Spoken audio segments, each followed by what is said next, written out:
The First World War is often viewed as an imperialist war, the clashing of empires vying to be the most dominant force in Europe.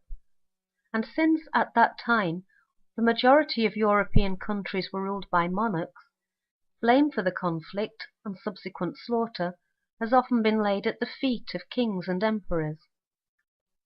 In this series of videos, I contend that this was far from the truth. Not one of the monarchs wanted war, and to the last minute they were trying desperately to find ways of preventing such a catastrophe. Ultimately, they became the scapegoats for someone else's crime. By 1914, Queen Victoria's grandchildren included Kaiser Wilhelm of Germany, Tsarina Alexandra of Russia, King George of Britain, Queen Maud of Norway, Queen Sophie of Greece,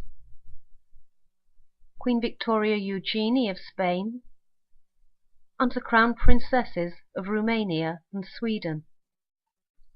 King George of Britain was a first cousin of the Kaiser, and also a first cousin of both the Tsar and the Tsarina. And these rulers were not only cousins but friends. They attended the same weddings and funerals, they holidayed together, exchanged gifts, and paid frequent informal visits to each other's homes. All in all, the so-called great powers of Germany, Russia, and Britain were ostensibly ruled by one large, extended, but united family. By 1914 too, however, a series of political alliances had divided Europe into two distinct camps. The Entente of Russia, Britain, and France had left the Kaiser in a difficult position.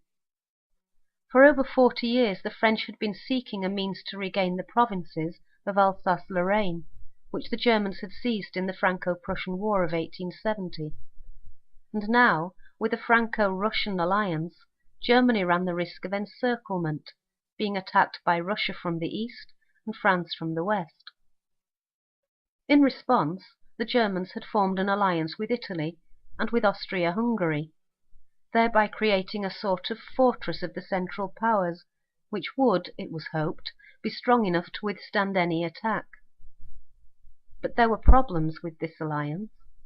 The old Austro-Hungarian Empire, ruled by the aged Franz Joseph, was filled with so many different ethnic groups, many of whom were seeking independence, that the empire was basically crumbling.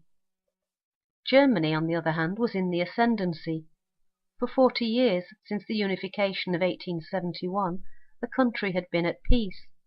Industry was thriving, the nation was prospering, and throughout the Kaiser's 26-year reign, many programs had been established to help workers, the sick, and the unemployed.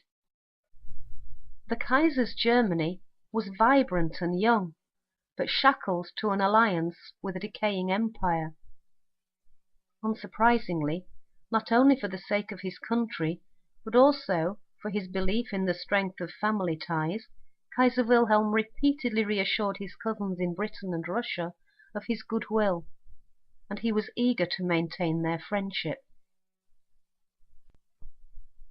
In Russia, too, Tsar Nicholas was also eager to remain on friendly terms with the Kaiser. His army was still recovering from a disastrous war with Japan and was not prepared for further conflict.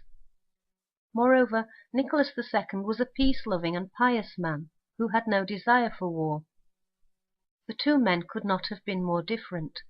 The Kaiser, flamboyant, erratic, and prone to impetuous outbursts, and the Tsar, who would have preferred to retire to a country estate with his family than to rule so vast a nation. But both were autocrats, who ostensibly made all the decisions for the government of their countries. If neither of these two men wanted war, how did they become embroiled in so terrible a conflict that would lead to the death of millions of people throughout the world, and also to the destruction of their own monarchies? Who had anything to gain from their downfall? And what really led to one of the bloodiest conflicts the world has ever known?